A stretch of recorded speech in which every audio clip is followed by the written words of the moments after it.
Hey, what is up, guys? John from Magic Tech Review, and it's hurricane season once again. So, guys, I'm going to show you, guys and girls, I'm going to show you what kind of supplies you might need for these hurricane season that's coming up. There's Florence churning out there in the Atlantic, and there's so much more, or so many more hurricanes. It's like we're right in the middle of it, guys. So I'm going to just go over, like I do every year, what kind of hurricane supplies you might need. So go ahead and leave a like on the video if you enjoy the content. Go ahead and subscribe to become part of the Magic Tech Review family, and comment down below any other supplies or anything you think that anybody should need. Let's go ahead and help each other out. All right.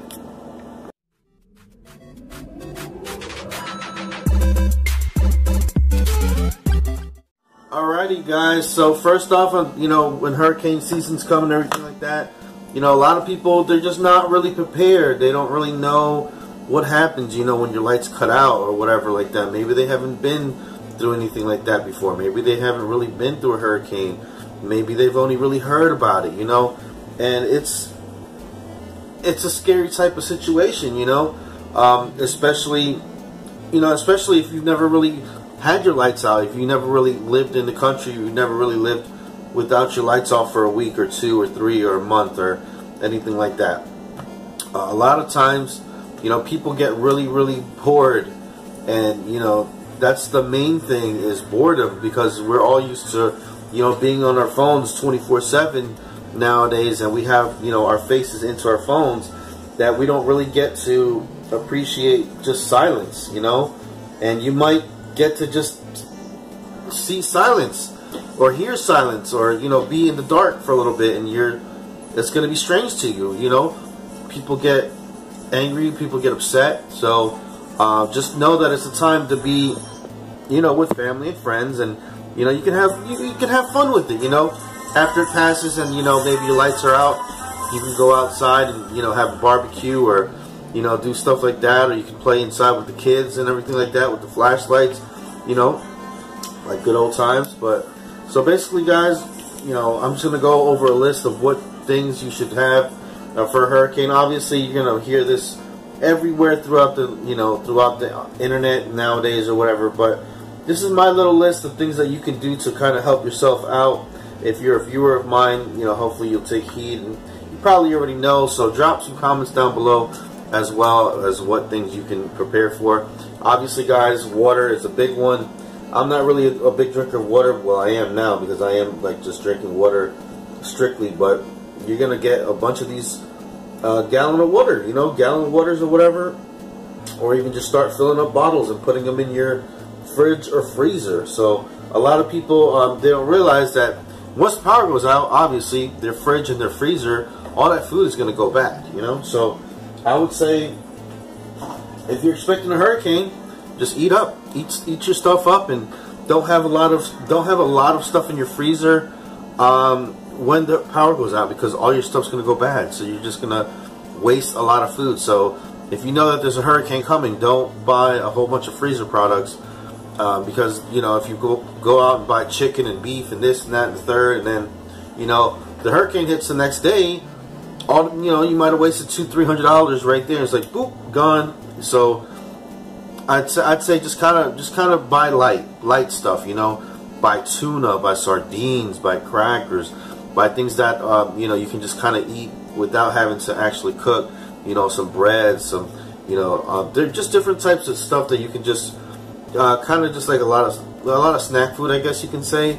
Obviously, if you have enough food in your pantry and all that stuff, there's no need to go out and buy a whole bunch of whatever. You can just buy some extra cereal, buy some chips, buy some this, buy some that, and just have it just in case. Water is good as well, because water, obviously, you can do a lot of things with water. You can bathe, and you can disinfect stuff and whatever. I don't know if it'll get that crazy, but one big thing, I guess, that you would really want to have during these hurricanes or these natural disasters and stuff like that, is these battery packs. Now, these battery packs are not going to last forever, so you're going to have to conserve them. There are like 10,000 milliamp ones, there's 20,000 milliamp ones, all the way up to God knows how many milliamps there are, but there's several different types. I have a bunch of these 5,000 milliamp ones. My wife, She has a couple of 20,000 milliamp ones, so I'm gonna have to go ahead and start charging those up. But you want to start charging these things up way before the actual thing happens. You can't just sit there and try to charge up battery banks, like, you know what I'm saying, a couple hours before, and then all of a sudden, you know, your power goes out and you're like only 20% charged on this thing. These things have to be fully charged, basically, for you to be able to use them and use them effectively. So like this one is only at 22%, so you know I gotta actually get this one charged up. So you want to check, you will definitely want to check these out, and you want to get some flashlights. This one's fully charged right here, and then this one actually plugs into the wall. So this is a cool one. I really like these plug into the wall ones, because basically once your power goes out, you just kind of grab it right off the wall, and then you're good to go. So that's good right there. You know, a lot of people, they buy candles for the emergency situations. A lot of times they don't recommend using candles, because candles can be blown over or tipped over, and then now you have no lights and a fire in your house besides just having no lights. So yeah, I would say candles, maybe get a few little tea candles, or you know, really sturdy candles that you can put in really sturdy things, and make sure you're supervising it. Maybe put it on, you know, on a surface that can't be, you know, put ablaze or whatever, or maybe just keep it outside, or whatever the case may be, maybe in the bathroom where it's just tiles. I don't know. But candles, just be very, very cautious, guys. Don't go buying a million candles or whatever and then have your house looking like you're about to perform a seance and revive somebody from the dead. Got 1,000 candles out, you know, and then all of a sudden your cat knocks down one, and then, you know, your whole house is on fire. So just be careful with the candles, guys. They do sell a lot of LED tea light candles nowadays, so I think some of those would be appropriate. They do have a lot of, you know, I really, really, really like this flashlight right here, guys.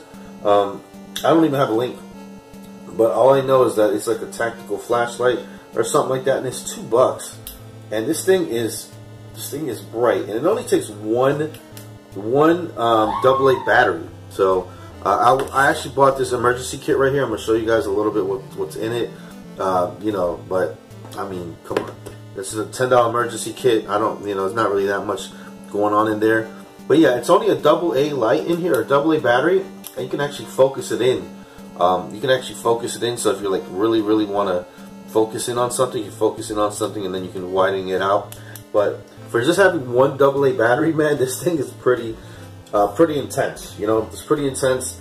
So I would suggest probably getting a bunch of these kind of little ones right here that maybe use just one AA or one AAA, instead of getting those big old honking ones, because you know those take like, you know, 3C batteries, 4D batteries, or one of those big old one of those big, I forget what, are they 12 volt? I forget which one it is, but you know, it's one of the batteries that pretty much they don't really sell anymore nowadays. But I think something like this would be pretty cool. At least get like maybe 3 or 4 or 5, whatever, maybe one for each person of the family, so you can just kind of, when the lights go out, boom, you just set this up somewhere, you know, and then as you get your other stuff going.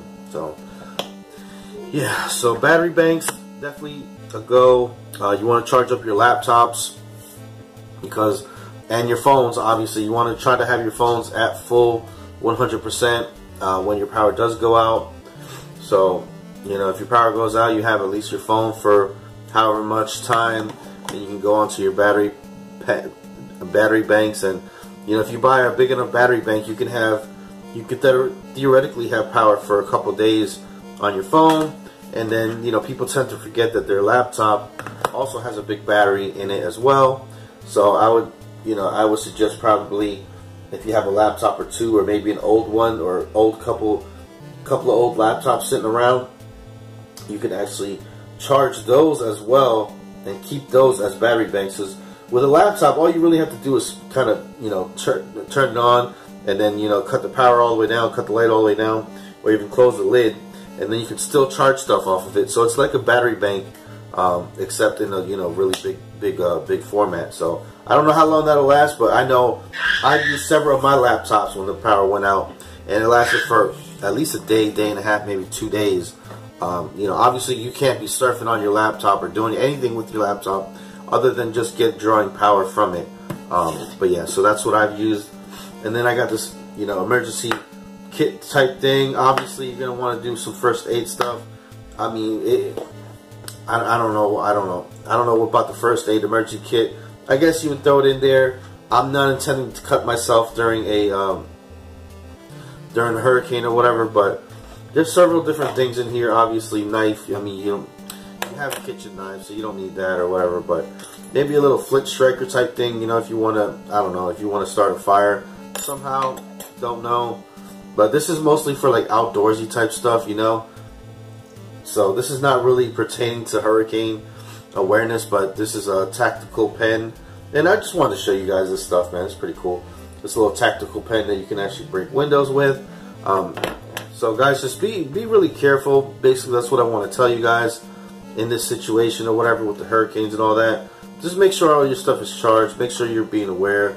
Make sure you know what's going on, because, you know, a lot of times these hurricanes and things, or natural disasters or whatever, they can just pop up out of nowhere, and then you're so unprepared and you don't even know what's going on. So just know, guys, that there's a lot of stuff going out there on the East Coast, right now. So just be careful. If you're on the East Coast, especially, just be aware of what's out there and what might be headed your way. They're saying that it's going to be hitting somewhere between South Carolina, North Carolina, Virginia, Maryland, stuff like that or whatever. So definitely East Coast is being threatened right now with that. So hopefully everybody stays safe. Prayers for everybody. Maybe this thing will just, you know, curve up north, but yeah, I know I'm in the direct path. CV is in the path. Mill Hustle's in the path. LGB20 User HD is in the path. As far as those are the tech YouTubers that I know that live on the East Coast. So you know what I'm saying? Hey. Anyways, guys, thank you guys for watching. This has been John from Magic Tech Review. Keep up with those YouTubers as well that I mentioned. Subscribe to them, and you know they'll probably be doing a little bit of coverage as well about this hurricane season. So peace out. Thank you guys for watching. John from Magic Tech Review. I'll see you guys in the next one.